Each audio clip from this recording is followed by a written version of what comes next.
लवकरात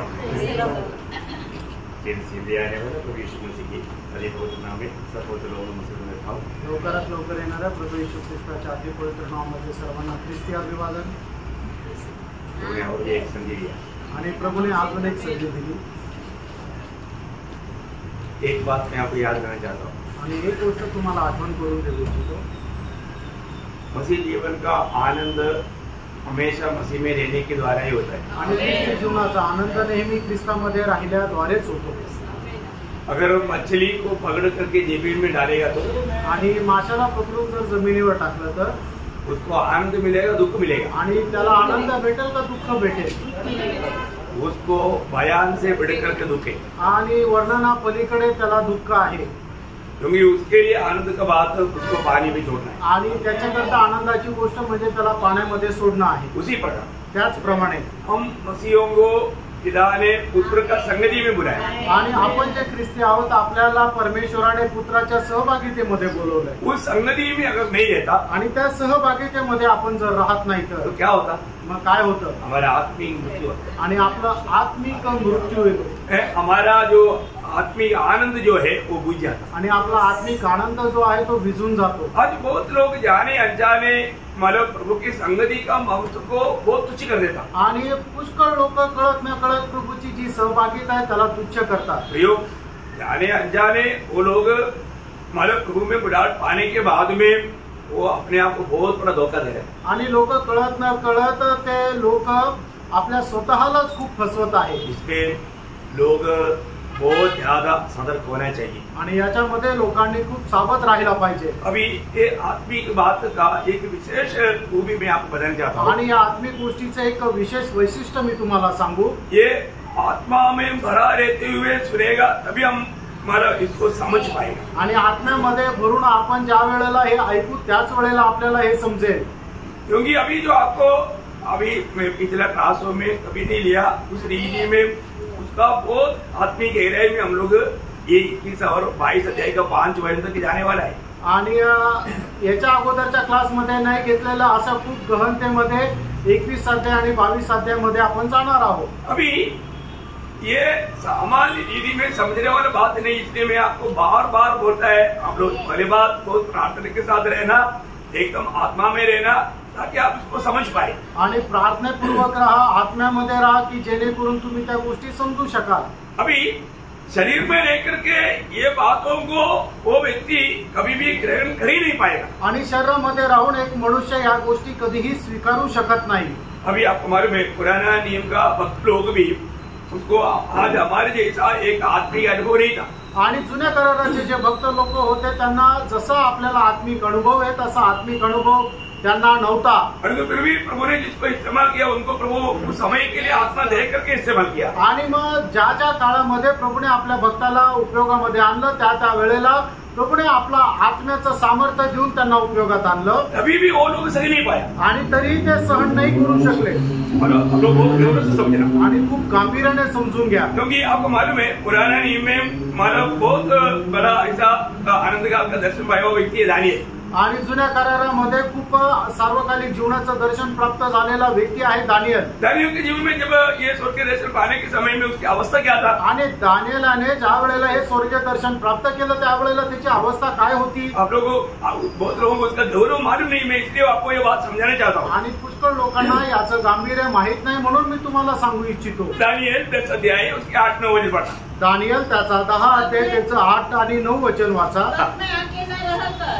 यह अद्भुत दर्शन देखता रहा, जिससे मेरा बल जाता रहा। देखा जब मैं ये स्वर्गीय दर्शन जब देख रहा था तो मेरा बल जाता रहा पर मैं बहुत कमजोर होते गया। मैं भयातुर हो गया। देखा उसकी अवस्था क्या हो गया? वो एकदम डर गया। और मुझ में कुछ भी बल न रहा। देखा मुझ में बिल्कुल बल नहीं रहा। तो भी मैंने उस पुरुष के वचनों का शब्द सुना। और जब वह मुझे सुनाई पड़ा तब मैं मुंह के बल गिर गया। देखा मैं मुंह के बल गिर गया। आप देखिए प्रियो, मतलब ये जो बात स्वर्गीय बात बहुत आत्मीय गहरी बात, ये हम लोग शरीर में रह करके उन बातों को समझ नहीं पाएगा, सह नहीं पाएगा। उसको ले नहीं पाएगा। आणि मग या ज्या आत्मिक गहनतेच्या गोष्टी आहे, ज्या स्वर्गीय गोष्टी आहे, आपण या शरीरामध्ये राहून त्या स्वीकारू शकत नाही किंवा त्या सहन करू शकत नाही। वो एकदम बलहीन हो गया आणि तो एकदम दुर्बल असा झाला। वो एक अनकॉन्शियस अवस्था में पहुंच गया आणि एकदम निस्तेज आणि बेशुद्ध असा अवस्थेमध्ये तो गेला। अभी वही 10 अध्याय उसकी 15 से 19 वचन बहुत ध्यान से सुनना है। दानियल त्याचा 10 अध्याय 15 ते 19 वचन। जब वह पुरुष मुझसे ऐसी बातें कह चुका, तब मैंने भूमि की ओर मुंह किया और चुप रह गया।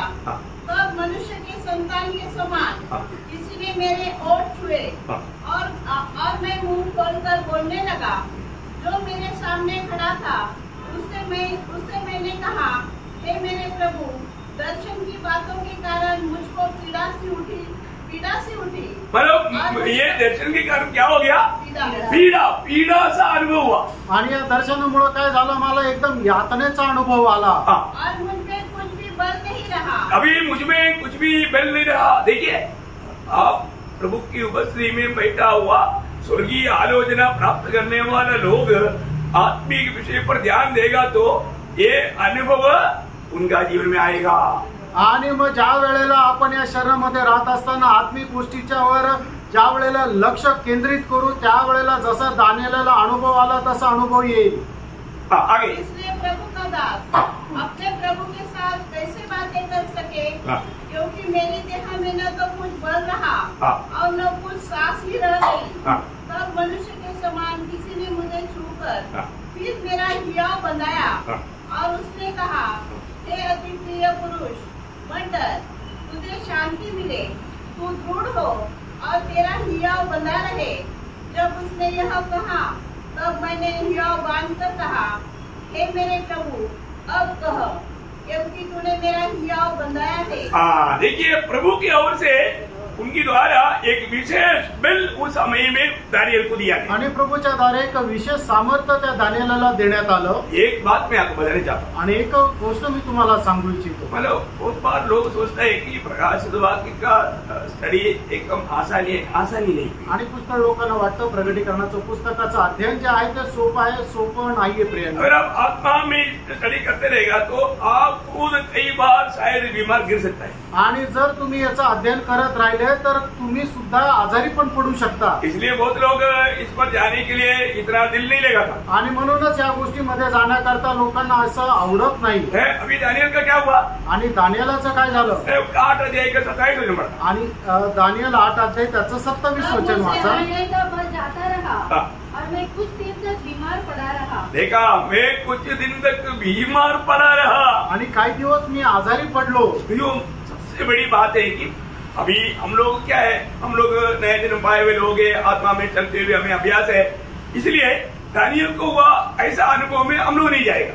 आणि मग आपण नवा जन्म प्राप्त झालेले लोक आहे आणि आपला आत्मिक अभ्यास आहे म्हणून दानियेलाला जो अनुभव आला त्या अनुभवामध्ये आपण नाही जाणार। लेकिन फिर भी ये जो आत्मिक गहरी बातों को प्राप्त करने के लिए हमें आत्मा में भरने का और आत्मा में विवेश होने का जरूरत है। आणि या आत्मिक गहन गोष्टी समजण्याकरता आपल्याला आत्म्यामध्ये भरपुरी प्राप्त करण्याची गरज आहे। मैं आपको इसका सीरियस समझने के कारण मैं रोज आपको ये विषय बता देता हूँ। आप जब कल भी आएगा तो बहुत प्रार्थना के साथ और एकदम आत्मा की तैयारी में आना, ताकि आप ये सच्चा बातों को मतलब अपने जीवन में ले पाए और उसको समझ पाए। आणि मी तुम्हाला नेहमी सांगतो की तुम्ही प्रार्थनापूर्वक आत्म्यामध्ये राहा। आणि मी पुन्हा सांगतो, उद्या पण ज्या वेळेला तुम्ही याल त्या वेळेला खूप प्रार्थनापूर्वक आत्म्यामध्ये राहून या, की जेणेकरून ज्या आत्मिक गोष्टी, ज्या आत्मिक गुप्त गोष्टी तुमच्याकडे येतील त्या तुम्ही स्वीकारण्याकरता योग्य राहाल। अभी यहाँ पर मतलब उस मेमने की दुर्गा मतलब पत्नी को दिखा रहा है। आणि मग या ठिकाणी जो एक दूत आला आणि योहानाला काय दाखवत आहे, त्या कोकऱ्याची वधू दाखवत आहे। वो बात बहुत गंभीर बात है आणि ही गोष्ट खूप गंभीर आहे। आपको यहाँ पर एक विषय को जानना है। सभी शायद अभी मतलब ग्लोब लेगा तो पूरा 5 भूखंड ग्लोब में हमें दिखता है। पृथ्वी का ग्लोब जो ग्लोब बोलते हैं पृथ्वीचा ग्लोब जर घेतला तर आपल्याला 5 भूखंड त्याच्यामध्ये दिसतात. 5 भूखंड में आपको महाराष्ट्र दिखेगा आणि 5 भूखंडामध्ये तुम्हाला महाराष्ट्र दिसेल का? लेकिन 5 भूखंड के अंदर महाराष्ट्र है ना, पण 5 भूखंडामध्ये महाराष्ट्र आहे ना? है, आहे. लेकिन हमें उसमें नहीं दिखेगा. आणि त्याच्यामध्ये आपल्याला महाराष्ट्र नाही दिसणार. परंतु जब वो ग्लोब में हम एक एक भूखंड को अलग जब करेगा, आणि त्या ग्लोब मध्ये एक एक भूखंड आपण वेगळा करू, तब एशिया भूखंड में इंडिया और भी थोड़ा स्पष्ट दिखाई देगा, महाराष्ट्र भी दिखाई देगा. आणि मग एशिया जो भूखंड आहे त्याच्यामध्ये भारत अजून मोठा दिसेल आणि त्याच्यामध्ये महाराष्ट्र पण दिसेल. परंतु उस भारत की आगेला में जाएगा तो आणि मग फक्त भारताचा जर भूखंड बघितला तर हमें महाराष्ट्र और भी क्लियर दिखाई देगा. आणि त्याच्यामध्ये महाराष्ट्र अजून मोठा दिसेल. और हम महाराष्ट्र का सिर्फ लेकर आएगा तो आणि आपण फक्त महाराष्ट्राचा जर बघितलं तर नासिक भी दिखाई देगा. आणि त्याच्यात नाशिक पण दिसेल. जबकि वो ग्लोब में नासिक भी है, आणि त्या ग्लोब मध्ये नाशिक पण आहे, लेकिन हम उसमें नहीं देख पाते. आणि त्याच्यामध्ये आपण नाही पाहू शकत. वो इसी प्रकार त्याचप्रमाणे अभी नया आकाश और नया मृत्यु और नया यरूशलेम बोलेगा तो नया यरूशलेम को इतना अधिक हम नहीं जान सकता. आणि नवीन आकाश, नवीन पृथ्वी आणि नवीन यरूशलेम जर म्हटलं तर त्या नवीन यरूशलेमला आपण एवढं जास्त नाही जाणू शकत. समझी में आ रहा है? नया आकाश और नया पृथ्वी में नया यरूशलेम, आणि नवीन आकाश, नवीन पृथ्वीमध्ये नवीन यरूशलेम, जैसे ग्लोब में इंडिया, आणि जसं त्या ग्लोब मध्ये भारत, ऐसे हो गया. तसं झालं. परंतु अभी आकाश छोड़ो, पृथ्वी छोड़ो, सिर्फ यरूशलेम की ओर जा रहा है, नया यरूशलेम की ओर. आणि आकाश जाऊ द्या आणि पृथ्वी जाऊ द्या, फक्त नवीन यरूशलेम कडे जात आहे. तो उसका मतलब वो बहुत बड़ा एक गंभीर बात है. आणि मग त्याच्यामध्ये खूप एक गंभीर गोष्ट आहे. उसको समझने के लिए सामान्य रीति में नहीं हो सकता, आणि त्याला समजण्याकरता साधारण रीतीने नाही होऊ शकत. इसलिए उसको कैसे दिखाया? आणि म्हणून त्याला कसं दाखवलं? उसके लिए वो आत्मा में विवेश हो गया, आणि त्याच्यामध्ये तो आत्म्यामध्ये विवळ झाला. है ना. उसका 21 अध्याय का 10 वचन. आणि प्रकटीकरण 21 अध्याय 10 वचन. हाँ. वह मुझे आत्मा में एक बड़े देखो, मुझे आत्मा में एक बड़े और ऊंचे पहाड़ पर ले गया. हाँ, ठीक से पढ़ना. बड़े और ऊंचे पहाड़ में लेकर गया. हाँ, अभी मतलब आत्मा में लेकर गया आणि आत्म्यामध्ये घेऊन गेला. है, वो ध्यान देना. लक्ष द्या. इससे पहले आपने देखा कि जब प्रभु का उस दर्शन देने के समय में क्या किया था, आणि प्रभूने त्याचं दर्शन देत असताना काय केलं होतं? है ना. पहला अध्याय उसका 10 वचन. आणि प्रकटीकरण पहिला अध्याय त्याचं 10 वचन. प्रभु की आत्मा में आ गया देखा, आत्मा में आ गया. और अपने पीछे तुरई का सा बड़ा मतलब इसके बाद में, आत्मा में आने के बाद में, मतलब प्रभु को और प्रभु का संदेश को वो सुन पाया. आणि आत्म्यामध्ये आल्यानंतर प्रभूचा संदेश मग तो ऐकू शकला. वो ध्यान से सुना. लक्ष देऊन ऐका. मतलब अभी प्रभु को कुछ आत्मिक बातें, स्वर्गीय बातें, अनंतता की बातें समझाने के लिए उसको पहले आत्मा में लाया. आणि मग त्या स्वर्गीय गोष्टी सांगण्याकरता, त्या आत्मिक गोष्टी सांगण्याकरता पहिले प्रभूने त्याला आत्म्यामध्ये आणलं. उसके बाद में त्याच्यानंतर जब स्वर्ग से बात होने वाला है, स्वर्गीय जो कार्यक्रम है उसको भी दिखाने के लिए क्या किया? हाँ, उसका 4 का 2 वचन. आणि प्रकटीकरण 4 अध्याय त्याचं 2रं वचन. तुरंत मैं आत्मा में आ गया. देखा, तुरंत में आत्मा में आ गया. आणि लगेच मी आत्म्यामध्ये आलो. अभी आत्मा में आते बिना वो स्वर्गीय बातों को वो देख करके समझ नहीं सकता. आणि आत्म्यामध्ये न येता त्या स्वर्गीय गोष्टी पाहून समजू शकणार नाही. समझ में आया? लक्षात आलं? योगन ऐसे जाएगा तो समझेगा? आणि योहान जर असा गेला तर त्याला समजेल का? नहीं समझेगा. नाही समजणार. वो आत्मा में हो गया. आणि तो आत्म्यामध्ये झाला. उसके बाद में जब उसका 17 अध्याय का 3रा वचन में, आणि प्रकटीकरण 17 अध्याय त्याच्या 3ऱ्या वचनामध्ये आत्मा में जंगल ले गया. क्या किया?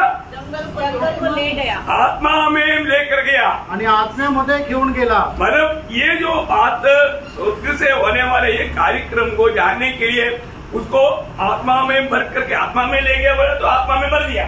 आणि आत्म्यामध्ये घेऊन गेलं म्हणजे आत्म्यामध्ये भरपूर केलं. तो प्रियो, हमें ये बात को जानना है. आणि प्रियांनो, आपण या गोष्टीला जाणायचंय. अभी यूहन्ना को प्रभु सीधा नया यरूशलेम का वो दर्शन दे रहा है. आणि योहानाला प्रभू एकदम त्या नवीन यरूशलेमचं दर्शन देत आहे. ये एक हल्की बात नहीं.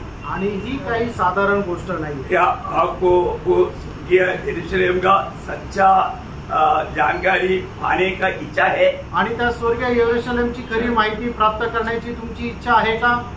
दिल से एकदम मनापासून सबसे श्रेष्ठ बात है। आणि सगळ्यात श्रेष्ठ गोष्ट आहे, आपको ये नया यरूशलेम का सही दर्शन मिलेगा तो मैं आपको बोलता हूँ, आपका जिंदगी आज तक का जिंदगी आपको बिल्कुल बदल जाएगी। आणि नवीन यरूशलेमचे दर्शन जर तुम्हाला मिळालं तर आतापर्यंत तुमचं जीवन जे आहे ते बदलून जाईल। वो कितना शोभा से परिपूर्ण है आणि किती शोभामय आहे किंवा शोभेने परिपूर्ण आहे। नया यरूशलेम बिल्कुल परमेश्वर की उस तेज से भरा हुआ है। आणि नवीन यरूशलेम जे आहे ते परमेश्वराच्या त्या तेजाने भरलेलं आहे। ये कोई हल्की बात है क्या? आणि ही काय साधारण गोष्ट आहे का? है ना? नया यरूशलेम कैसा यूहन्ना को दिखा? आणि योहानाला ते नवीन यरूशलेम कसं दिसलं? जब उसका 21 का 10 वचन वापस एक बार पढ़िएगा। प्रगटीकरण 21:10 पुन्हा एकदा वाचा। तब कहा मुझे आत्मा में एक बड़े और ऊंचे पहाड़ पर ले गया और पवित्र नगर यरूशलेम को स्वर्ग से परमेश्वर के पास से उतरते दिखाया। आगे क्या था? परमेश्वर की महिमा उनमें थी। क्या था? परमेश्वर की महिमा उसमें थे। आणि देवाचा गौरव त्या नवीन यरूशलेम मध्ये होता। ये आपको समझ में आ रहा है? आणि हे तुम्हाला लक्षात येत आहे का? नया यरूशलेम इसी प्रकार सजाया हुआ है, उसमें परमेश्वर की महिमा भरा हुआ है। आणि नवीन यरूशलेम अशा प्रकारे एक बनवलेला आहे की त्याच्यामध्ये परमेश्वराचा गौरव भरलेला आहे। ये बात को थोड़ा समझ पाएंगे? आणि ही गोष्ट तुम्ही थोडं समजू शकाल का? परमेश्वर का वो महिमा का अर्थ कितना ही गौरव है। आणि परमेश्वराचा गौरवाचा अर्थ किती मोठा आहे। उसके निकट कोई जा सकता है क्या? आणि त्याच्या जवळ कोणी जाऊ शकतं का? नहीं जा सकता। नाही जाऊ शकत। फिर एक बात को यूहन्ना कैसे देख पाया? आणि मग या गोष्टीला योहान कसं बघू शकला? आत्मा में, आत्म्यामध्ये। अभी आप देखिए पहला तिमोथी 6 अध्याय उसकी 16 वचन में लिखा है, पहिला तिमोथेला पत्र त्याचा 6 अध्याय त्याचं 16 वचन, अगम्य ज्योति में रहने वाला परमेश्वर। आणि अगम्य प्रकाशामध्ये राहणारा परमेश्वर। परमेश्वर कौन है? परमेश्वर कोण आहे? अगम्य ज्योति में रहने वाला है। आणि अगम्य अशा त्या प्रकाशामध्ये राहणारा। और उस ज्योति से भरा हुआ अवस्था में यरूशलेम निकल रहा है। आणि त्या प्रकाशाने भरलेल्या अवस्थेमध्ये नवीन यरूशलेम जे आहे ते स्वर्गातून खाली उतरत आहे। समझने के लिए एक बात मैं आपको बताना चाहता हूँ। आणि समजण्याकरता एक गोष्ट सांगतो।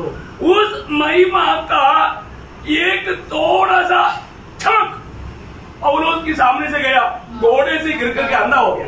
आणि मग त्या गौरवाचं एक छोटीशी छाया किंवा एक झलक फक्त प्रेषित पौलाच्या समोरून ज्या वेळेला गेली त्यावेळेला प्रेषित पौल घोड्यावरून खाली पडला आणि आंधळा झाला। सही बात है, है ना?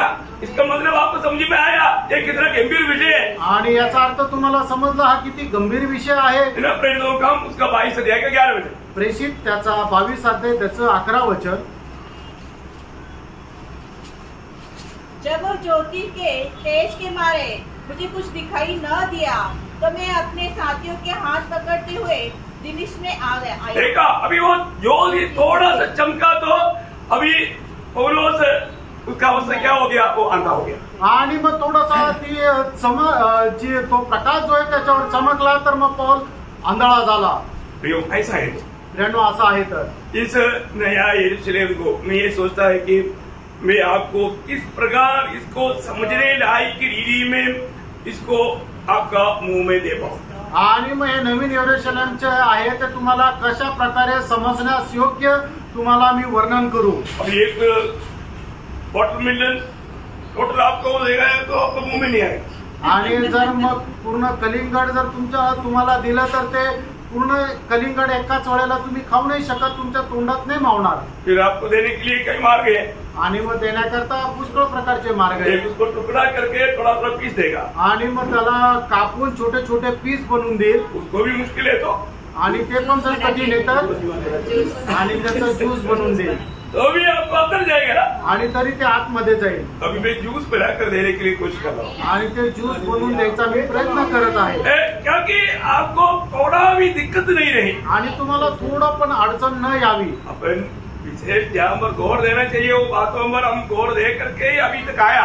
आणि ज्या गोष्टीला आपण गांभीर्य द्यायला पाहिजे त्या गोष्टीला गांभीर्य देतच आपण पुढे आलो। लेकिन इस समय में इसका बहुत ज्यादा गौरव है, इसलिए मैं आपको ज्यादा मतलब विनती करता है कि आप ज्यादा से ज्यादा प्रार्थना में रह करके ये बातों को अमल करें। आणि या गोष्टीला खूप जास्त महत्वपूर्ण आहे, म्हणूनच मी तुम्हाला सांगतो तुम्ही जास्तीत जास्त प्रार्थने पूर्वक राहून आत्म्यामध्ये राहा। अभी मैं ये जो बताने वाली बात है इसी कारण अभी मतलब अभी आगे का क्लास में भी आपको आएगा, लेकिन अभी आप इस 21 अध्याय से लेकर के मानो अभी जो 12 वचन से 22 अध्याय का 5 वचन तक का बात आप लोग बार बार पढ़कर आना, क्योंकि अभी इसको इकट्ठा जूस बना करके पिलाने वाला है।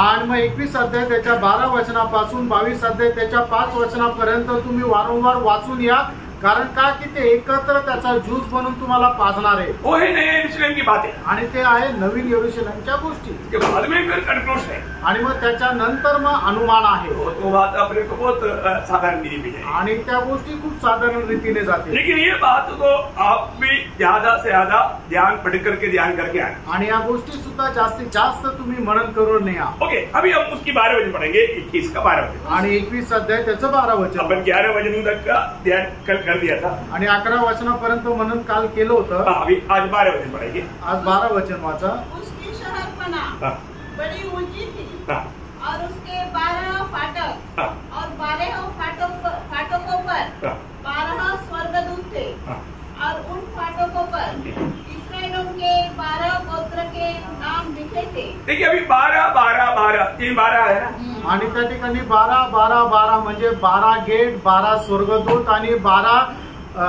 इस्रायलाच्या गोत्राची नावं। ये जो 12 संख्या जो है आणि ही 12 ची संख्या आहे मतलब परमेश्वर का कार्य या राज्य या अधिकार का संपूर्णता को दिखाता। आणि परमेश्वराचं राज्य किंवा त्याच्या अधिकार जो आहे त्याच्या संपूर्णतेला दाखवतो। ये अनंतता की पूर्णता है आणि ही सार्वकालिक जीवनाची पूर्णता आहे। बहुत बड़ी बात है आणि खूप मोठी गोष्ट आहे। मतलब अभी हम देखते हैं कि ये 12 मतलब वापस पढ़ रहे हैं उसको।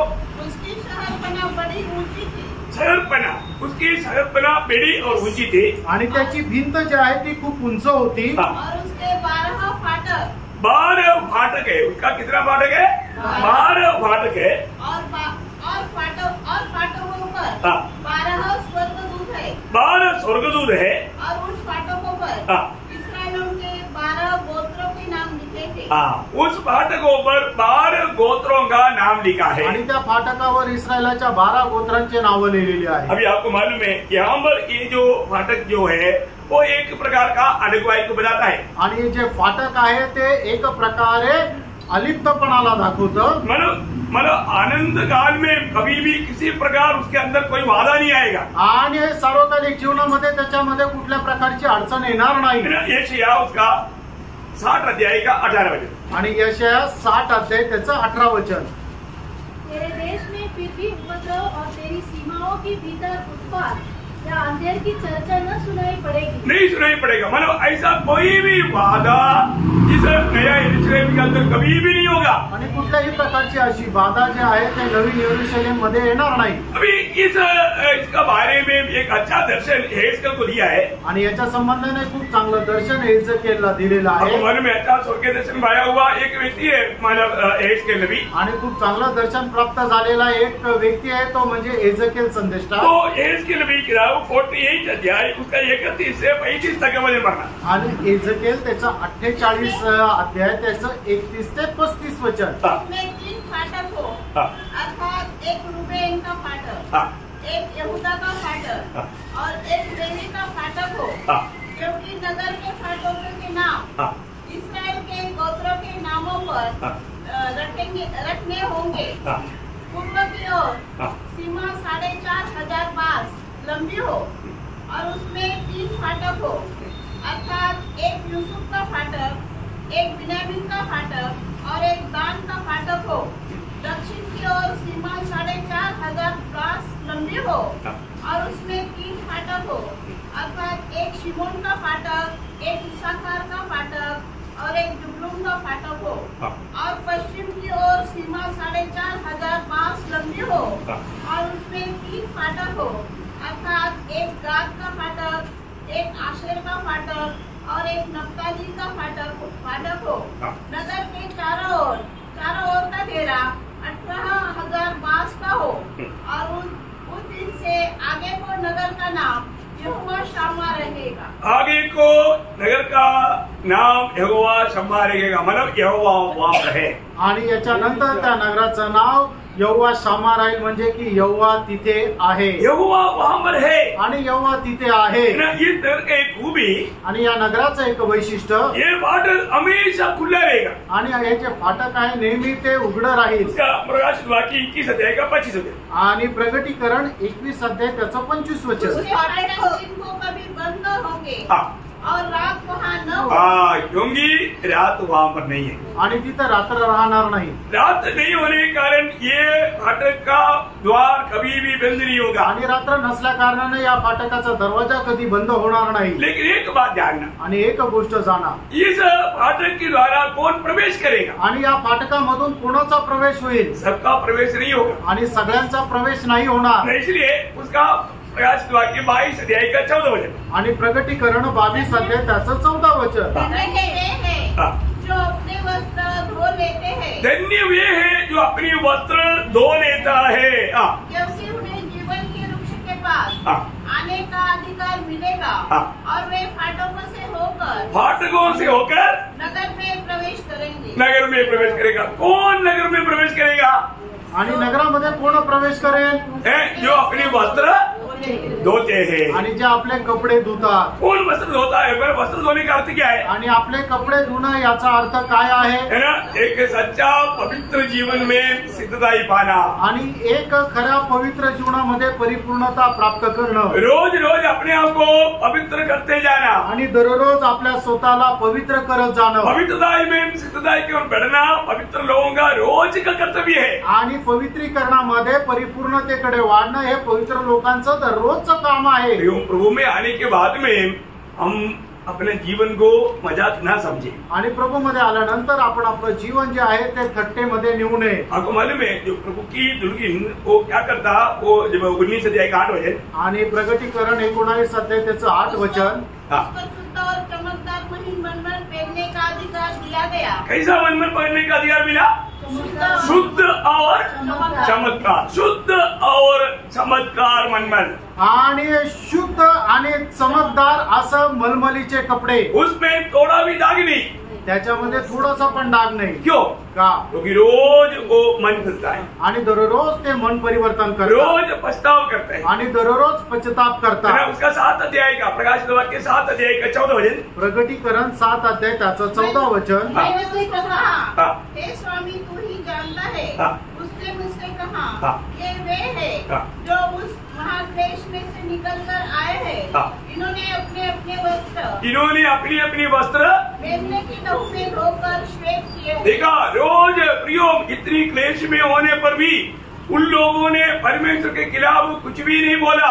हर एक बात आनंद से सहते हुए जीवन में कभी भी कहीं भी कलंक के बात हुआ तो तुरंत प्रभु का लहू में धोया जा करके अपने आप को शुद्ध करते रहा। आणि एवढ्या क्लेशामध्ये जात असताना सुद्धा कधीही त्यांनी प्रभूच्या विरोधात कुरकुर केली नाही।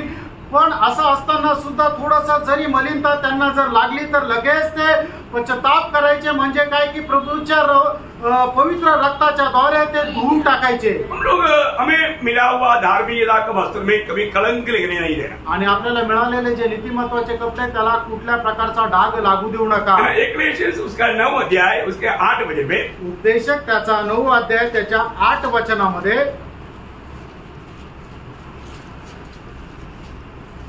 तेरे वस्त्र सदा उजले रहे, तेरे वस्त्र सदा उजले रहे, आणि तुझे कपडे नेहमी शुभ्र पांढरे असावे। बहुत बड़ी बात है आणि खूप उत्तम गोष्ट आहे। हमारे जीवन में हमने प्रभु यीशु मसीह को धारण किया है, वो यीशु मसीह हमारा धार्मिकता है, उस धार्मिकता में कलंक होने नहीं देना। आणि येशू ख्रिस्त आपलं नीतिमत्व आहे, आणि त्या नीतिमत्वाला कधी डाग लागू देऊ नका।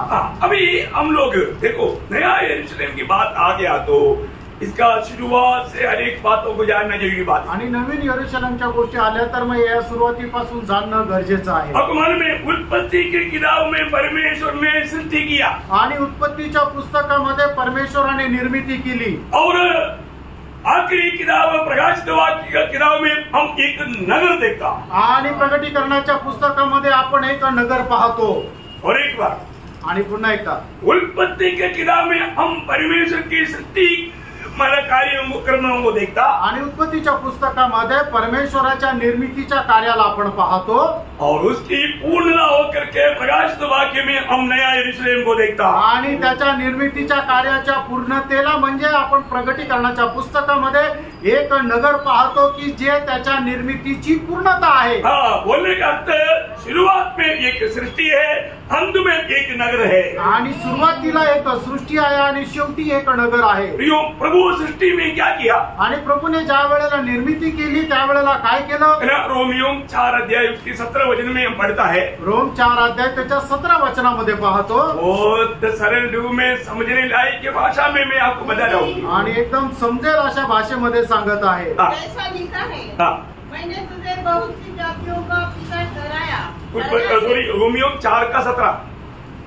हाँ, पढ़िए। और जो बातें है ही नहीं, हाँ, उनका नाम ऐसा लेता है ऐसे लेता है। कि मानो वे है। हाँ, मन प्रभु जो नहीं है उस बात को शब्द कर करके उनको लाता है। आणि ज्या गोष्टी अस्तित्वात नाही त्या गोष्टी जशा आहे असं म्हणून त्याचा नाव घेऊन प्रभू त्याला बोलवतो। समझ में आ रहा है? आमेन। मतलब वो पहले नहीं था, आणि अगोदर त्या नव्हत्या परंतु प्रभु ने एक शब्द कहा, आणि प्रभूने एक शब्द बोलला वो सृष्टि वहां पर आ गया। आणि त्या ठिकाणी ती सृष्टी झाली। ये हमारे परमेश्वर की सामर्थ्य या खूबी। आणि हे आपल्या परमेश्वराचं सामर्थ्य किंवा वैशिष्ट्य। ये बात को थोड़ा आप समझना। आणि फ्रेंड या गोष्टी जरा समजा। प्रभु ने ये सब सृष्टि कैसे किया? शब्द में किया। आणि प्रभूने या सर्व गोष्टीची निर्मिती कशी केली तर फक्त आपल्या शब्दाद्वारे। प्रभु ने जैसे कहा आणि प्रभूने जसं म्हटलं तुरंत वैसा हो गया। आणि लगेच तसं झालं। ये प्रभु का सामर्थ्य है। आणि हे प्रभूचं सामर्थ्य आहे। जब भजन संहिता 33 अध्याय का 9 वचन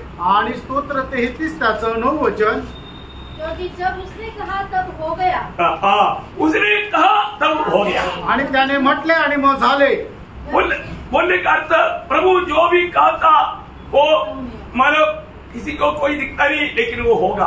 आणि प्रभू जसं सांगतो कोणाला ते दिसत नाही पण ते तसं होतं। बहुत अद्भुत बात है प्रिय। आणि खूप अद्भुत गोष्ट आहे प्रियांनो। हमारा परमेश्वर कितना महान है ये बात को जानना। आणि आपला परमेश्वर किती थोर आहे या गोष्टीला जाणा। ऐसा है तुम्हें बताया वो बात कोई अधूरा हो सकता है। आणि असं जर आहे तर मग सांगितलेली गोष्ट कधी अपूर्ण राहील का? कभी नहीं प्रिय। आणि कधीच नाही प्रियांनो। प्रभु की वचन पर पूर्ण दिल से आप विश्वास करना। आणि देवाच्या वचनावर संपूर्ण अंतःकरणाने विश्वास करा। प्रभु अपनी व्यवस्था में सबसे पहले प्रभु ने सृष्टि किया, सृष्टि के बाद में प्रभु बनाना शुरू किया।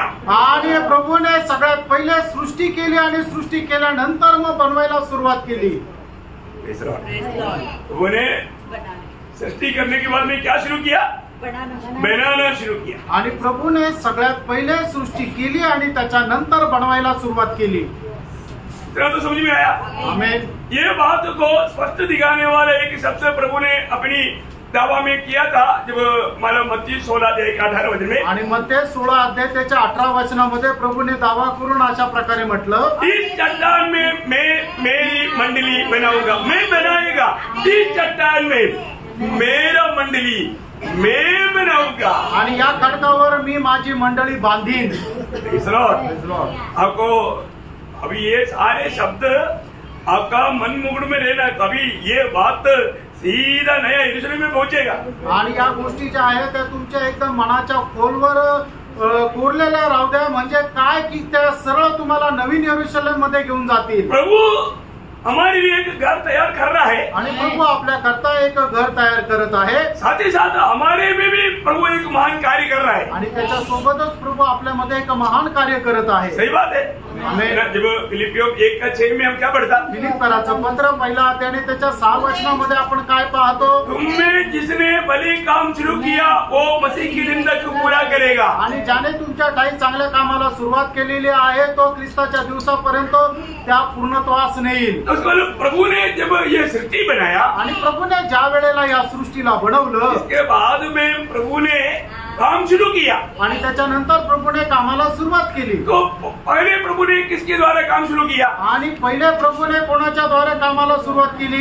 यहूदियों के द्वारा। आणि यहूदी लोकांच्या द्वारे, यहूदी प्राचीनों के द्वारा प्रभु ने उन कामों को शुरू किया। आणि यहुदियांमध्ये जे वडील लोक होते त्यांच्या द्वारे या कार्याला सुरुवात केली। जैसा प्रभु ने सृष्टि किया, आणि जसं प्रभूने सृष्टी केली, उसके बाद में प्रभु ने बनाना भी शुरू किया। आणि त्याच्यानंतर प्रभूने बनवायला पण सुरुवात केली। तो पुराना नियम में ये काम यहूदी पुर्णियों के द्वारा करते रहा। आणि जुन्या करारामध्ये जे यहुदी लोकांमध्ये प्राचीन लोक होते त्यांच्याद्वारे प्रभूने या कामाला सुरुवात केली। प्रभु ने उसके बारे में एक अच्छा दृष्टांत बताया आणि त्याच्या संबंधाने प्रभूने एक चांगला दृष्टांत सांगितला। मत्ती 21 अध्याय उसका 33 से 43 तक वचन। आणि मध्ये त्याचा 21 अध्याय त्याचं 43 तक, मतलब 21 का 33 से 43। आणि मध्ये त्याचा 21 अध्याय 33 ते 43 वचन। एक और दृष्टांत सुनो। एक गृहस्वामी था जिसने दाख की बारी लगाई, उसके चारों ओर बाड़ा बांधा, उसने रस का कुंडा खोदा और घुमट बनाया और किसानों को उसका ठेका देकर परदेश चला गया। जब फल का समय निकट आया तो उसने अपने दासों को उसका फल लेने के लिए किसानों के पास भेजा, पर किसानों ने उसको दासों को पकड़ के किसी को पीटा और किसी को मार डाला और किसी पर पथराव किया। फिर उसने पहले से अधिक और दासों को भेजा और उन्होंने उसे भी वैसा ही किया। अंत में उसने अपने पुत्र को उसके पास यह सोचकर भेजा कि वे मेरे पुत्र का आदर करेंगे, परंतु किसानों ने पुत्र को देखकर आपस में कहा, ये तो वारिस है, आओ इसे मार डाले और इसकी मीरास ले ले। अतः उन्होंने उसे पकड़ा और दाख की बारी से बाहर निकालकर मार डाला। इसलिए जब दाख की बारी का स्वामी आएगा तो उन किसानों के साथ क्या करेगा? उन्होंने उसे कहा, वह उन बुरे लोगों को पूरी रीति से नष्ट करेगा और दाख की बारी का ठेका दूसरे किसानों को देगा जो समय पर उसे फल दिया करेंगे। यीशु ने उसे कहा, क्या तुमने कभी पवित्र शास्त्र में ये नहीं पढ़ा कि जिस पत्थर को राजमिस्त्री ने निकम्मा ठहराया था वही कोने का सिरे का पत्थर हो गया। देखिए, क्या तुम लोगों ने ये बात को नहीं पढ़ा? ये यहूदी लोगों को प्रभु पूछ रहा है। आणि यहूदी लोकांना या ठिकाणी प्रभू विचारत आहे की तुम्ही या गोष्टी वाचल्या नाही का? ये दृष्टांत किसके बारे में बोला? आणि हा जो दृष्टांत आहे तो कोणा संबंधाने म्हटलेला आहे? मतलब यहूदी लोगों ने प्रभु ने उनके पास भेजा हुआ भविष्यवक्ताओं के द्वारा किया हुआ काम, साथ ही साथ आखिर में पुत्र आया, पुत्र के साथ उन्होंने करने वाला बात को बताया। आणि मग परमेश्वराने संदेष्टांना त्यांच्याकडे पाठवलं होतं आणि संदेष्टांना त्यांनी नाकारलं। त्याच्यानंतर परमेश्वराने स्वतः आपल्या पुत्राला पाठवलं की त्यालाही त्यांनी नाकारलं। ये बात आपको समझने में कोई दिक्कत नहीं है ना? आमेन। ये बहुत सरल रूप में समझ पा रहा है ना? आणि एकदम सरळ रीतीने तुम्ही समजू शकत आहात ना? 42 वचन और एक बार पढ़ना। आणि त्याचं 42 वचन पुन्हा एकदा वाचा। यीशु ने उससे कहा, क्या तुमने कभी पवित्र शास्त्र में ये नहीं पढ़ा, जिस पत्थर को राजमिस्त्री ने निकम्मा ठहराया था? जिस पत्थर को राजमिस्त्री ने, उस घर की मिस्त्री ने मतलब निकम्मा ठहराया था, वही कोने के पत्थर हो गया। वो पत्थर हो गया। कौन है वो कोने के पत्थर? हाँ, वो यीशु मसीह है। आणि तो कोणशिला कोण आहे तर तो प्रभू येशू ख्रिस्त आहे। मतलब वो प्रभु यीशु मसीह स्वयं बोलता है, आणि येशू ख्रिस्त स्वतः असं म्हणतो, वो कोने का पत्थर मैं हूँ आणि तो कोणशिला मी आहे। तो भी तुम लोगों ने मुझको भी इनकार रहा है आणि तुम्ही मलाही नाकारत आहे। यही बात उन लोगों ने इनकारा, यही बात को लेकर के चेले लोगों ने प्रचार किया। आणि प्रभू येशू ख्रिस्ताला सुद्धा नाकारलं। या गोष्टीला घेऊन सुद्धा शिष्य लोकांनी मग प्रचार केला। प्रेरितों का 4 अध्याय 11 और 12 वचन। प्रेषित त्याचं 4 अध्याय 11 आणि 12 वचन। जिसे तुम राजमिस्त्री ने तुच्छ जाना। देखा, अभी इस घर को बनाने वाला राजमिस्त्री लोग, यहूदी लोगों ने क्या किया? इस पत्थर को तुच्छ जाना। आणि यहूदी लोकांनी काय केलं की हे जे ही जी कोणशिला आहे त्याला तुच्छ जाणलं। ओ, ये कितना दुख की बात है। आगे बढ़िए। और वह कोने के सिरे का पत्थर हो गया। किसी दूसरे के द्वारा उद्धार नहीं, क्योंकि ईश्वर के नीचे मनुष्य में और कोई दूसरा नाम नहीं। हाँ, देखिए, प्रभु यीशु मसीह को छोड़ करके और उद्धार पाने के लिए कोई और नाम नहीं। आणि प्रभू येशू ख्रिस्ताला सोडून तारण प्राप्त करण्याकरता अजून दुसरं नाव नाही। कितना श्रेष्ठ बात है प्रियो। आणि किती श्रेष्ठ गोष्ट आहे प्रियांनो। ये बात 118 वचन संहिता का 22 वचन में लिखा हुआ बातों को लेकर के क्या हम प्रेरित लोगों ने प्रचार कर रहा है। आणि स्तोत्र 118 त्याच्या 22 वचनामध्ये लिहिलेले जे वचन आहे ते वचन घेऊन या ठिकाणी प्रेषित लोक प्रचार करत आहे। प्रियो, प्रभु की दृष्टि में पुराने नियम में नया नियम में प्रभु का बांध काम करने के लिए प्रभु लोगों को प्रभु का महिमा के लिए इस्तेमाल करते रहा। आणि जुन्या करारामध्ये नवीन करारामध्ये प्रभूचं बांधकाम करण्याकरता प्रभू आपल्या लोकांना उपयोगात आणत गेला। प्रियो, एक बात जानना। आणि प्रियांनो एक गोष्ट जाणा, परमेश्वर मन ये सारा सृष्टि रचने के पीछे प्रभु का उद्देश्य क्या है। आणि संबंध सृष्टीची रचना करण्याच्या पाठीमागं प्रभूचा उद्देश काय आहे। प्रियो, वो एक नगर को तैयार करना ये परमेश्वर की अनादिकाल में प्रभु का हृदय के अंदर छिपा हुआ एक भेद था। आणि एक नगर तयार करणं हे प्रभूच्या हृदयामध्ये लपलेलं एक मोठं रहस्य होतं। प्रियो, परमेश्वर की प्रकाशन की संपूर्णता है नया यरूशलेम। आणि परमेश्वराच्या प्रकाशनाची परिपूर्णता आहे ते म्हणजे नवीन यरूशलेम। इसको आप हल्का नहीं समझना। आणि याला तुम्ही साधारण समजू नका। हमारे लिए प्रकाशित करके मिला हुआ सबसे टॉप और सबसे गहरी बात है नया यरूशलेम। आणि आपल्याला जे प्रकाशित करून मिळालेले आहे त्याच्यातलं सगळ्यात उंच प्रकाशन आहे ते म्हणजे नवीन यरूशलेम। इसको तैयार करने के लिए प्रभु ने पूरा यूनिवर्स को बनाया और प्रभु ने मनुष्य को भी बनाया। आणि याला तयार करण्याकरता परमेश्वराने संबंध विश्वालाही बनवलं आणि मनुष्यालाही बनवलं। अभी बहुत ध्यान से सुनते रहना आणि खूप लक्ष देऊन ऐका प्रार्थना के साथ। प्रार्थनेपूर्वक। मतलब अपनी कोई भी सृष्टि में परमेश्वर ने स्वयं को नहीं उंडेला। आणि आपल्या कुठलीही सृष्टी बनवत असताना परमेश्वराने त्या स्वतःला त्याच्यामध्ये नाही टाकलं। परंतु परमेश्वर ने मनुष्य को पहली बात अपनी स्वरूप और छाया में बनाया। आणि सगळ्यात पहिले परमेश्वराने मनुष्याला बनवताना आपल्या स्वतःच्या प्रतिमेचे आपल्या रूपाचं बनवलं। बाद में क्या किया? त्याच्यानंतर प्रभूने काय केलं? उत्पत्ति दूसरा अध्याय का 7 वचन। आणि उत्पत्ति दूसरा अध्याय त्याचं 7 वचन। परमेश्वर ने आदम को भूमि की मिट्टी से रचा और उसके नथनों में जीवन का श्वास फूंक दिया। देखिए, परमेश्वर ने सबसे पहले मनुष्य के अंदर क्या किया? जीवन का श्वास फूंक दिया। वो जीवन का श्वास जब मनुष्य में गया वो मनुष्य का आत्मा बन गया। आणि मग सगळ्यात पहिले परमेश्वराने काय केलं की मनुष्याच्या नाकपुड्यामध्ये जीवनाचा श्वास फुंकला आणि तो परमेश्वराचा जो श्वास मनुष्यामध्ये गेला तो मनुष्याचा आत्मा झाला। जीवश्वास जब अंदर गया, इब्रानी भाषा में उसको नेशमा कहता है। नेशमा जब अंदर गया मनुष्य की आत्मा बन गया। आणि मग ज्या वेळेला परमेश्वराचा श्वास मनुष्याच्या मध्ये गेला त्यावेळेला तो श्वास मनुष्याचा आत्मा झाला। इसलिए हम नीति वचन में 20 अध्याय का 27 वचन में पढ़ता है। नीति सूत्र 20 अध्याय 27 वचनामध्ये आपण पाहतो मनुष्य की आत्मा यहोवा का दीपक है। देखा, मनुष्य की आत्मा यहोवा का दीपक है। आणि मनुष्याचा आत्मा यहोवाचा दिवा आहे। बहुत बड़ी बात है प्रियो। आणि खूप मोठी गोष्ट आहे प्रियांनो। अभी उसको सही रीति में मतलब आरंभ से जानते जानते जाएगा तो नया यरूशलेम का महत्व एक सच्चा उदार पाया व्यक्ती समज पाएगा। आणि सुरुवातीपासून या गोष्टी ज्या वेळेला आपण जाणत जाऊ त्यावेळेला नवीन यरूशलेमचा खरा प्रकाश आपण प्राप्त करू। अभी परमेश्वर का पद्धति क्या था? आणि परमेश्वराची योजना काय होती? मनुष्य में अपने आप को संपूर्ण रीति में उंडेलने का प्रभु का पद्धति है। आणि मनुष्यामध्ये संपूर्ण आपल्या स्वतःला संपूर्णरित्या मनुष्यामध्ये ओतण्याची परमेश्वराची योजना आहे। अभी उसको समझने के लिए मैं आपको बताना चाहता हूँ आणि त्याला समजण्याकरता मी तुम्हाला सांगू इच्छितो। जब हम लोग ये दुनिया में जब जन्म लेता है आणि ज्या वेळेला आपण या जगामध्ये जन्म घेतो तो क्या हुआ? त्यावेळेला काय होतं? हर एक व्यक्ति में उसका माँ बाप का स्वभाव उसमें आ जाता। आणि प्रत्येक मनुष्यामध्ये त्याच्या आई वडिलांचा स्वभाव येतो। आता है कि नहीं? लड़कियों में अधिकतर माँ का स्वभाव रहेगा, लड़कों में अधिकतर बाप का स्वभाव रहेगा। आणि मुलीमध्ये जास्त करून आईचा स्वभाव राहतो आणि मुलांमध्ये बापाचा। कैसे मिला? आणि तो कसा मिळाला? जन्म से।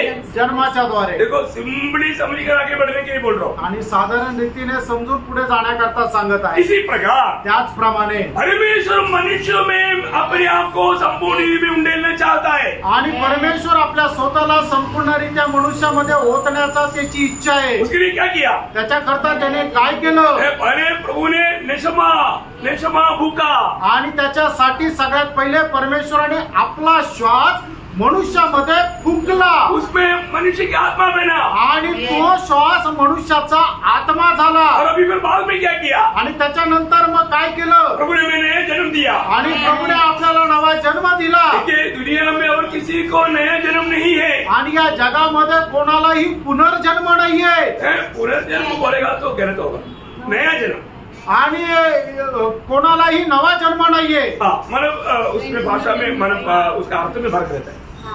ओके, तो सबसे बड़ी बात है हमें प्रभु ने नया जन्म दिया, आणि प्रभूने आपल्याला नवा जन्म दिला। मतलब हम नया जन्म के द्वारा कौन बन गया? आणि नवा जन्माच्या द्वारे आपण पूर्ण झालो, परमेश्वर का संतान, आणि परमेश्वराचे पुत्र झालो। देखिए प्रभु का उस पद्धति में योजना में आने वाला का पहला कदम है नया जन्म। आणि परमेश्वराच्या योजनेमध्ये येण्याची पहिला पायरी आहे तो म्हणजे नवा जन्म। इधर ही बैठ करके हमें सुनने वालों में कोई व्यक्ति अगर ये बात को जानना, अगर आपका नया जन्म नहीं हुआ, अब किसी भी कारण नया यरूशलेम में मिलने का सवाल ही नहीं। आणि या ठिकाणी बसल्यापैकी ज्याचा कोणाचा नवा जन्म झालेला नाहीये त्यांनी या गोष्टीला जाणून घ्या की तुम्ही नवीन यरूशलेम मध्ये जाऊ शकणार नाही, इवन परमेश्वर के राज्य में भी नहीं मिलेगा। आणि एवढंच नाही तर परमेश्वराच्या राज्यामध्ये पण नाही जाणार। ध्यान देना, लक्ष द्या, प्रभु के मार्ग बहुत सरल है, आणि परमेश्वराचा मार्ग खूप सरळ आहे, उसको समझने के लिए कोई दिक्कत नहीं, आणि ते समजण्याकरता काही अडचण नाही। आपको मालूम है जब निकोदेमस को समझाने के टाइम पर यूहन्ना 3:5 में प्रभु ने कहा,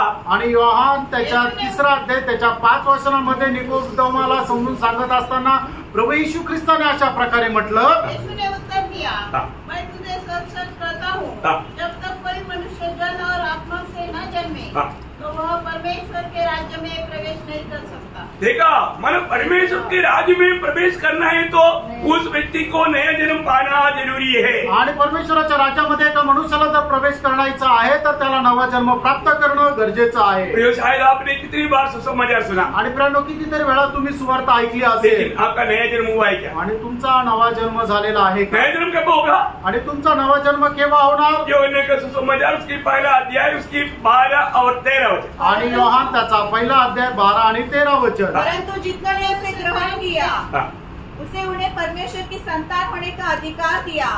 अतः तूने जो उसके नाम पर विश्वास रखते हैं वे न तो लहू से, न शरीर की इच्छा से, न मनुष्य की इच्छा से, परंतु परमेश्वर से उत्पन्न हुए हैं। परमेश्वर से उत्पन्न हुआ, आणि मग ते परमेश्वराच्या द्वारे उत्पन्न झालेले आहे। और उसके पिता कौन? आणि त्यांचा पिता कोण आहे? परमेश्वर। तो परमेश्वर आहे, परमेश्वर उसका पिता, आणि परमेश्वर त्यांचा पिता आहे। किसका? कोणाचा? जिन्होंने भी प्रभु यीशु मसीह पर विश्वास किया। ज्यांनी कोणी प्रभू येशू ख्रिस्तावर विश्वास केला। क्या विश्वास करना? आणि काय विश्वास करायचा? वो मेरा प्रभु और मेरा उद्धार करता है। आणि तो माझा प्रभू आणि माझा तारण करता आहे। क्या करना? काय करायचं आहे? रोमियो उसका 10 अध्याय 9 वचन, रोम त्याचा 10 अध्याय त्याचं 9 वचन। यदि तू अपने मुंह से यीशु को प्रभु जानकर अंगीकार करे और अपने मन से विश्वास करे कि परमेश्वर ने उसे मरे हुए में से जिलाया तो तू निश्चय उद्धार पाएगा। तू निश्चय उद्धार पाएगा, आणि निश्चित तुझं तारण होईल। प्रियो, एक व्यक्ति प्रभु यीशु मसीह को अपना दिल दे करके प्रभु यीशु मसीह की सूली की मृत्यु मुझे पापी के लिए था, ये विश्वास के साथ अंगीकार करते हुए प्रभु यीशु को अपना प्रभु और उद्धारकर्ता के रूप में ग्रहण करेगा, निश्चय उसको उद्धार मिलेगा। आणि ज्या वेळेला एक व्यक्ती आपलं हृदय प्रभूला देतो आणि प्रभू येशू ख्रिस्ताचं वधस्तंभावरचं मरण मज पाप्या करता होतं, या गोष्टीचा ज्या वेळेला तो स्वीकार करतो आणि येशू ख्रिस्ताला आपल्या जीवनाचा वैयक्तिक तारण करता आणि प्रभू म्हणून अंगीकार करतो, निश्चितच त्याचं तारण होतं आणि नवा जन्म होतो। जब हम ये दुनिया में जब एक जन्म लिया शरीर के द्वारा, आणि आपण या जगामध्ये शरीराच्या द्वारे एक जन्म घेतला, जब यूहन्ना 3:6 में लिखा है, योहान 3रा अध्याय त्याच्या 6 वचनामध्ये लिहिलेला आहे, जो शरीर से जन्मा वो शरीर है, आणि जे शरीरापासून जन्मलेले ते शरीर आहे, परंतु पण जो आत्मा का जन्मा वो आत्मा है। आणि जे आत्म्याच्या द्वारे जन्मलेले ते आत्मा आहे। इसका मतलब क्या है? याचा अर्थ काय आहे? एक व्यक्ति जब प्रभु यीशु मसीह पर जो विश्वास करके प्रभु मतलब उस विश्वास उसको एक जन्म प्रदान करता। आणि ज्या वेळेला एक व्यक्ती प्रभु येशू ख्रिस्तावर विश्वास ठेवतो तो विश्वास त्याला एक नवा जन्म देतो। इससे क्या होता मालूम है प्रियो? आणि याच्यामध्ये अरे काय होतंय माहिती का प्रियानो? सरल ढंग में मैं आपको बताता हूँ। आणि सरळ रीतीने मी तुम्हाला सांगतो। एक घर में जब एक बच्चे का जन्म हुआ आणि एका घरामध्ये ज्या वेळेला एका बालकाचा जन्म झाला वो बच्चे को मालूम नहीं मेरा पिता कितना संपन्न है, आणि त्या मुलाला माहित नाही माझा बाप जो आहे तो किती वैभवशाली आहे, परंतु वो बच्चा उसका पिता का सब बात का वारिस है। आणि तो मुलगा जो आहे तो आपल्या बापाच्या प्रत्येक गोष्टीचा वारिस आहे। Praise the Lord। इसी प्रकार त्याचप्रमाणे जब हम नया जन्म पाया, आणि ज्या वेळेला आपला नवा जन्म झाला कैसे पाया? आणि कसा झाला? प्रभु से पाया। आणि प्रभूच्या द्वारे। सही बात है, खरं आहे। है ना? यूहन्ना का सुसमाचार पहला अध्याय का 13 वचन में अभी थोड़ी देर पहले हमने पढ़ा। आणि योहान पहिला अध्याय 13 वचन आपण थोडा वेळापूर्वी वाचलं। वे ना तो लघु से आणि न रक्ताच्या द्वारे ना शरीर से आणि ना शरीराद्वारे मनुष्य की इच्छा से नहीं, आणि मनुष्याच्या इच्छेने नाही, परमेश्वर से जन्मा है। आणि ते परमेश्वरापासून जन्मलेले आहे। इसका मतलब याचा अर्थ पिता का जो भी है वो सबका हम हकदार बना। आणि पित्याचं जे काही आहे ते सगळ्यांचे आपण हकदार झालो। इसका मतलब मैं आपको एक प्रकार बताऊं, आणि एक प्रकारे तुम्हाला मी सांगू, नया जन्म पाया हुआ हर एक लोगों में पिता अपना सारे बात उंडेलना चाहता। आणि नवा जन्म प्राप्त झालेल्या मनुष्यामध्ये पिता जो आहे तो आपल्या सर्व गोष्टी त्याच्यामध्ये टाकू इच्छितो। लेकिन यहाँ पर मतलब व्याख्या में आने वाले एक छोटा गलती मैं आपको समझाता हूँ। आणि याच्या व्याख्येमध्ये येणारी छोटीशी चूक मी तुम्हाला सांगतो। अभी मनुष्य में जन्म लिया हुआ व्यक्ति मनुष्य है, आणि मनुष्याच्या द्वारे जन्मलेला व्यक्ती मनुष्य आहे, लेकिन परमेश्वर से जन्म लिया हुआ सब लोग परमेश्वर नहीं। आणि परमेश्वराच्या द्वारे जन्मलेले सगळेच लोक परमेश्वर नाही। नहीं समझा? हाँ, वो बात को कभी भी हक नहीं मानना। आणि त्या गोष्टीचा कधीही आपण दावा करू नये। हम परमेश्वर का संतान है, आपण परमेश्वराचे पुत्र आहे, लेकिन परमेश्वर तो हमारा नहीं, आणि ईश्वरत्व जे आहे ते आपलं नाहीये, वो सिर्फ परमेश्वर करेगा। आणि ते फक्त परमेश्वराचं राहील। ये बात को अब क्लियर आपका मन मुकुट में रहना, क्योंकि बाद में को भी की मतलब परमेश्वर का संतान है, हम परमेश्वर को तुल्य है, ऐसा कोई बोल मतलब गलत बात नहीं बोलना। आणि आम्ही परमेश्वराचे पुत्र आहे, आम्ही परमेश्वराच्या बरोबरीचे आहे, अशा प्रकारे तुम्ही बोलू नका। नहीं, परमेश्वरत्व में हम लोग नहीं पहुंचेगा। आणि ईश्वरत्वाच्या त्या सामर्थ्यामध्ये आपण नाही पोहोचणार। जैसे अभी वो सर्वज्ञानी है, सर्वव्यापी है और वो सर्वशक्तिमान है, वो पद भी हमें कभी नहीं मिलेगा। आणि ज्याप्रमाणे परमेश्वर सर्व ज्ञानी आहे, सर्व व्यापी आहे आणि सर्व शक्तिमान आहे, त्या पदापर्यंत आपण कधी नाही पोहोचणार। और जो परमेश्वर की वही परमेश्वर की सिर्फ आराधना के योग्य है, वो आराधना हम लोग नहीं चाहना। आणि परमेश्वरच फक्त आराधना करता योग्य आहे, ती आराधना आपल्याला मिळावी अशी इच्छा कधी करू नका। परंतु परमेश्वर की हम कई बातों में तुल्य बना, आणि पुष्कळ गोष्टीमध्ये आपण परमेश्वराच्या बरोबरीचे झालो। तो किन किन बातों में है? आणि त्या कुठल्या कुठल्या गोष्टीमध्ये आहे? पहली बात, हमें परमेश्वर का जीवन है, जीवन में हम उसका तुल्य बने। आणि सगळ्यात पहिले आपल्यामध्ये परमेश्वराचं जीवन आहे, त्या जीवनामध्ये आपण परमेश्वराच्या बरोबरीचे झालो। सही बात है। हम जो भी नया जन्म पाया, आणि ज्याचा कोणाचा नवा जन्म झाला, हमारे में क्या मिला? आणि आपल्याला काय मिळालं? हमें प्रभु का जीवन मिला। आणि आपल्याला प्रभूचं जीवन मिळालं। खास बात है, पहले होगा ना 5 अध्याय के 12 वचन। आणि पहिलं योहान 5 अध्याय त्याचं 12 वचन। जिसके पास पुत्र है उसके पास जीवन है, हाँ। और जिसके पास परमेश्वर का पुत्र नहीं, हाँ। उसके पास जीवन भी नहीं है। मतलब यहाँ पर बैठा हुआ जितनी भी लोगों ने प्रभु यीशु पर विश्वास करके नया जन्म पाया, उद्धार पाया, उनमें सब में प्रभु का जीवन है। आणि या ठिकाणी बसल्यापैकी जेवढ्या लोकांनी प्रभूवर विश्वास केला, नवा जन्म प्राप्त केला, त्या सगळ्यांमध्ये परमेश्वराचं जीवन आहे। दूसरा, हमें क्या मिला? आणि दुसरं आपल्याला काय मिळालं? हमें प्रभु का स्वभाव मिला। आणि आपल्याला ईश्वरीय स्वभाव मिळाला। दूसरा पत्रोस पहला अध्याय उसका 4 वचन। दुसरे पेत्र पहिला अध्याय त्याचं 4 वचन। जिनके द्वारा उसने बड़े बहुमूल्य और बहुत ही बड़ी प्रतिज्ञा दी है, ताकि इनके द्वारा तुम उस सड़ाहट से छूटकर जो संसार में बुरी अभिलाषा से होती है, ईश्वरीय स्वभाव के संभागी हो जाओ। देखा, इस जीवन में और स्वभाव में हम प्रभु यीशु मसीह के साथ एक बना, आणि जीवनामध्ये आणि स्वभावामध्ये आपण येशू ख्रिस्तासोबत एक झालो, क्योंकि मैं प्रभु से जन्मा है। कारण मी प्रभू पासून जन्मलेलो आहे। ना, प्रभु से जन्मा हुआ लोगों के अंदर हमेशा एक गवाही रहता, आणि प्रभू पासून जन्मलेल्या लोकांमध्ये नेहमी एक साक्ष राहते। क्या गवाही हो? आणि ती साक्ष काय आहे?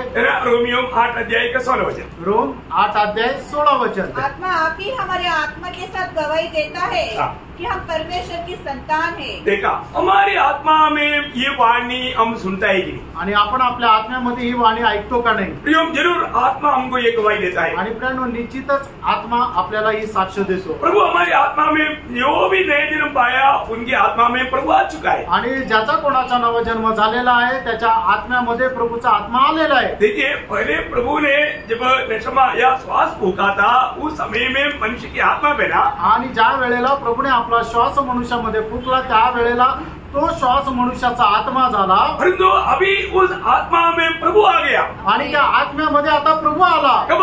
केव्हा? नया जन्म की द्वारा, नवा जन्माच्या द्वारे।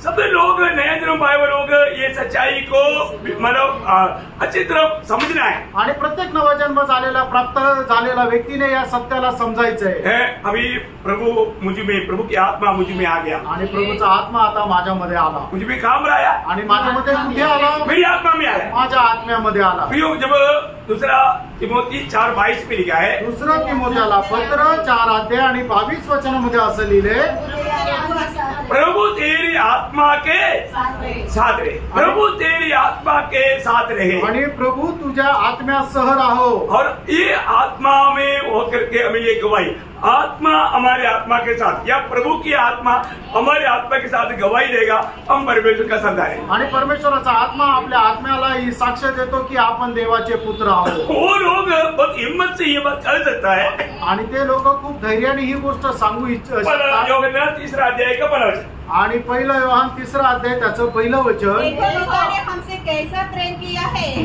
कि हम परमेश्वर की संतान कहलाए, और हम थे भी। इस कारण संसार हमें नहीं जानता, क्योंकि उसने उसे भी नहीं जाना। बस इसका मतलब क्या है कि हम परमेश्वर का संतान है, ये नया जन्म पाए हुए लोगों को कोई शक नहीं। आणि आपण परमेश्वराचे पुत्र आहे, नवा जन्म प्राप्त झालेल्या लोकांना काही शंका नाही। यहाँ तक बात बराबर है ना? आणि इथपर्यंत गोष्टी समजल्या ना? कोई समझने में दिक्कत नहीं, आणि समजण्यामध्ये काय अडचण तर नाही ना? हम परमेश्वर का संतान है, आपण परमेश्वराचे पुत्र आहोत। अभी ये जो पवित्र नगर का खूबी क्या है मालूम है? आणि हे जे पवित्र नगर आहे त्याचं वैशिष्ट्य काय माहिती का? उसका 21 अध्याय का 18 वचन, आणि प्रकटीकरण 21 अध्याय 18 वचन। उसकी शहर बना यशब की बनी थी, और नगर ऐसे शुद्ध सोने का था, ऐसा शुद्ध सोने का था जो स्वच्छ कांच के समान हो। देखिए, ये जो नगर जो है वो स्वच्छ कांच का समान एकदम एक सोने का बड़ा पहाड़ है, आणि एकदम शुभ्र काचेप्रमाणे एकदम सोन्याचा मोठा डोंगर आहे। अभी इस नगर का एक खास खूबी, आणि या नगराचं विशेष एक वैशिष्ट्य, ये एक क्यूबिक क्यूबिक रीति में मतलब उसका साइज है, आणि चौरसाच्या प्रमाणे आहे। चौरस समजला असेल ना?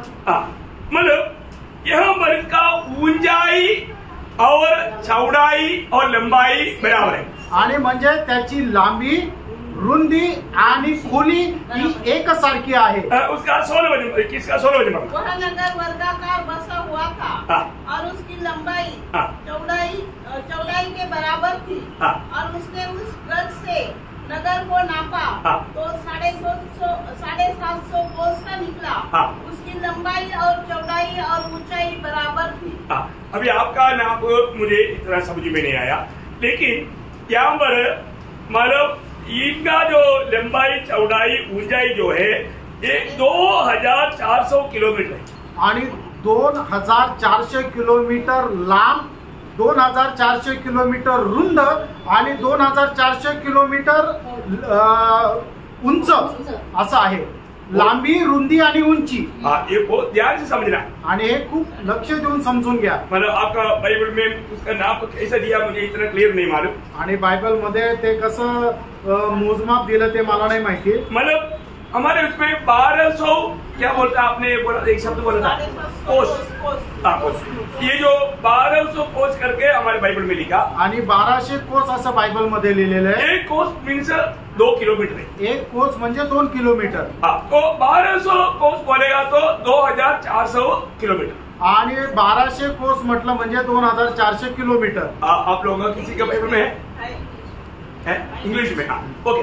तो मतलब इसका मतलब क्या है कि अभी आप एक मतलब इसका साइज का भावना करने जाएगा तो हमारे भावना में आने वाला बात है। आणि मग त्याचे केवढा मोठा आकारमान राहील याची जर आपण कल्पना करायचा विचार केला तर ते आपल्या बुद्धीमध्ये येणार नाही। म्हणजे असं आहे की जर भारताचा नकाशा पाहिला तर भारताचं उत्तरेपासून दक्षिणेपर्यंत, भारताचं उत्तरेचं एक टोक आणि दक्षिणेचं एक टोक याचं जे अंतर आहे ते साधारणतः 2000 किलोमीटरच्या आसपास आहे। तेवढं लांब, तेवढंच ते रुंद आणि तेवढंच ते उंच, एवढं मोठं म्हणजे भारताचं टोटल जे आकारमान आहे त्या आकारमानाचा ते यरूशलेम राहणार आहे आणि तेवढंच ते उंच राहणार आहे। देखिए आप दुनिया में जो क्या बुर्ज खलीफा क्या बोलते हैं, बुर्ज खलीफा, उसका भी 1 किलोमीटर भी ऊंचा नहीं। आणि बुर्ज खलीफा जो आहे तो 1 किलोमीटर पण उंच नाहीये, 1 किलोमीटर से कम है, 1 किलोमीटर पेक्षा कमी आहे। और उसको मतलब सिर्फ लंबाई में 1 किलोमीटर से कम, आणि फक्त लांबीमध्ये 1 किलोमीटर पेक्षा कमी, मतलब चौड़ाई भी नहीं, आणि मग त्याच्या रुंदीमध्ये नाहीये। मतलब लंबाई, चौड़ाई, ऊंचाई में 1 किलोमीटर से भी कम, आणि उंचीमध्ये 1 किलोमीटर पेक्षा कमी आहे। अरे तो अभी आप यहाँ पर सोचिए, आणि या ठिकाणी विचार करा, उसका बारे में बहुत लोग बहुत बड़े मानव वर्णन करता है आणि त्याच्या संबंधाने पुष्कळ लोक पुष्कळ वर्णन करतात। आज तक का जो दुनिया में बना हुआ सबसे मतलब ऊंचा बिल्डिंग है, आणि आतापर्यंत जगामध्ये बनले गेलेली सगळ्यात उंच बिल्डिंग आहे ती बुर्ज खलीफा। लेकिन ये है इतना 2400 किलोमीटर लंबा, 2400 किलोमीटर चौड़ा और 2400 किलोमीटर ऊंचा। म्हणजे 2400 किलोमीटर लांब, 2400 किलोमीटर रुंद। म्हणजे काय की भारताचं जे आकारमान आहे भारत देशाचं तेवढं आकारमान, पण तेच 2400 किलोमीटर उंच, म्हणजे त्याला 2400 किलोमीटरने गुणायचं, तेवढी त्या ठिकाणी त्याचं आकारमान राहील। और ये पूरा शहर कैसे बनाया गया, आणि हे सगळं शहर कसं बनवण्यात आलं, मालूम आप उसका 21 अध्याय का 18 से 20 तक वचन पढ़ना। 21 अध्याय 18 ते 20 वचन वाचा। उसकी शहरपना यशब की बनी थी और नगर ऐसे शुद्ध सोने का था जो स्वच्छ कांच के समान हो। उस नगर की नेवें हर प्रकार के बहुमूल्य पत्थरों से सवारी हुई थी। पहली नेव यशब की, दूसरी नीलमणि की, तीसरी लाडली की, चौथी मरकत की, पांचवी गोमेद की, छठवीं माणिक्य की, सातवीं पीतमणि की, आठवीं परोज की, नवीं पुष्पराज की, 10वीं लहसनी की, 11वीं धूम्रकांत और 12वीं याकूत की थी। 12 फाटक 12 मोतियों के थे, एक फाटक एक मोती का बना था। नगर की सड़क स्वच्छ कांच के समान शुद्ध सोने की थी। देखिए अभी मैं ये बाहर मानव मूल्यवान मोतियों के बारे में मैं आपको अगला क्लास में बताएगा, आणि जे 12 मौल्यवान मोती आहे त्याच्या संबंधाने पुढच्या क्लासमध्ये सांगेल। क्योंकि अभी क्या है, एक का भी बोल करके जाएगा तो उतना अभी अपने को टाइम नहीं है, आणि मग एक जरी बोलायचंय तरी ते पूर्ण होणार नाही। ये बाहर बातों का बारे में मतलब अच्छी रीति में समझना बहुत जरूरी बात, आणि या 12च्या 12 गोष्टी चांगल्या प्रकारे समजणं गरजेचं आहे।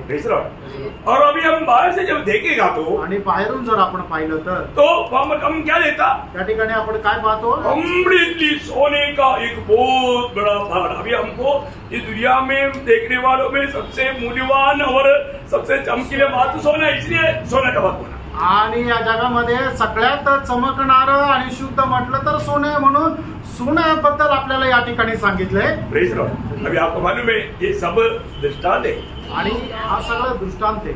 स्वर्ग में सोना भी कुछ भी नहीं, आणि स्वर्गामध्ये सोन्याला पण काही किंमत राहणार नाही. Praise Lord. तो इससे बड़ा बात हमें समझाने लगेगा तो हमको समझना थोड़ा कठिन है. इसलिए दुनिया में जो देखने में सबसे टॉप लेवल की बात को यहाँ पर वर्णन किया. आणि याला जर समजून सांगायचं तर ते आपल्याला समजवणंही कठीण आहे आणि आपल्याला समजणंही कठीण आहे. म्हणून जगामध्ये जे सगळ्यात मौल्यवान धातू आहे तो सोना आहे. ते सोन्याची उपमा देऊन आपल्याला या ठिकाणी सांगितलंय. फिर भी आज एक नए यरूशलेम का एक आउटलाइन का कुछ बात बताया, आपको थोड़ा समझ में आ गया ना? आमेन. आपको समझ में आया करके मैं आ गया. आणि तुम्हाला समजलं असं मी विचार करतो. अभी हम उसका गहराई में जाएगा आणि आता त्याच्या गहनतेमध्ये जाऊ. तो वो बात को हमें मानो इसी रीति में आज आप अच्छा प्रार्थना में मुझे भी अच्छा मानो आत्मा में अच्छा एक ये मिल रहा था.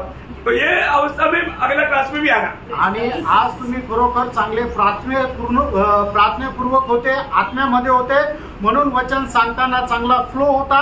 अशाच प्रार्थनेपूर्वक आणि आत्म्यामध्ये पुढच्या क्लासला पण या. क्योंकि मैंने देखा आज कोई भी सुस्ती में नहीं, आणि मी पाहिलं कोणालाही अशी डुलकी लागली नाही. इसमें आप लोगों ने प्रभु की बात मान लिया. आणि खरोखर प्रभूच्या गोष्टी तुम्ही ऐकल्या. तो आज का इतना अगर समझिएगा तो आगे आपको समझने के लिए थोड़ा आसानी हो जाएगी. आणि एवढं जर तुम्हाला समजलं तर पुढचं समजायला तुम्हाला सोपं जाईल. लेकिन अभी क्या आपसे विनती क्या मालूम है? आणि तुम्हाला विनंती काय माहिती का? अभी इसी हमारे 21 अध्याय उसका आप 12 से लेकर के 22 अध्याय का 5 तक का वचन को जितना अधिक पढ़ पाएगा पढ़कर ध्यान करके आए. आणि प्रगटीकरण 21 अध्याय 12 वचनापासून प्रगटीकरण 22 अध्याय 5 वचनापर्यंत जेवढं जास्त वेळा वाचता येईल तेवढं जास्त वेळा वाचा. मैं उसको एकदम वो नया यरूशलेम का चित्र ये सब मिला करके आपको मानव बांटेगा तब आपको ठीक से समझ में. आणि नवीन यरूशलेमचं जे चित्रण आहे ते सगळं मिळून ज्या वेळेला सांगेल त्यावेळेला चांगल्या प्रकारे समजेल. दानियल को आया हुआ चक्कर यहाँ पर योहन्ना को नहीं आया. आणि दानियलला ज्यावेळेस जशी चक्कर आली तशी चक्कर योहानाला नाही आली. क्यों नहीं आया? का नाही आली? क्योंकि वो आत्मा में रहा. कारण तो आत्म्यामध्ये होता. इसलिए प्रियो आप भी अभी आत्मा में बाकी बातों को भी अगर सुन लिएगा आपका भी बहुत अच्छा हो जाएगा, नहीं तो चक्कर आ जाएगा. आणि मग तुम्ही आत्म्यामध्ये राहून जर ऐकलं तर तुमचंही खूप चांगलं होईल, नाही तर तुम्हालाही चक्कर येईल. सच्ची बात है. खरं आहे. बीमार भी पड़ जाएगा, आजारी पण पडाल. डरना नहीं है, घाबरू नका. प्रभु से होने नहीं देगा. आणि प्रभू असं होऊ देणार नाही. प्रभु आपको बहुत आशीष दे. आणि प्रभू तुम्हाला खूप आशीर्वाद देव. प्रभु को महिमा मिले. प्रभूचा गौरव हो. आमीन.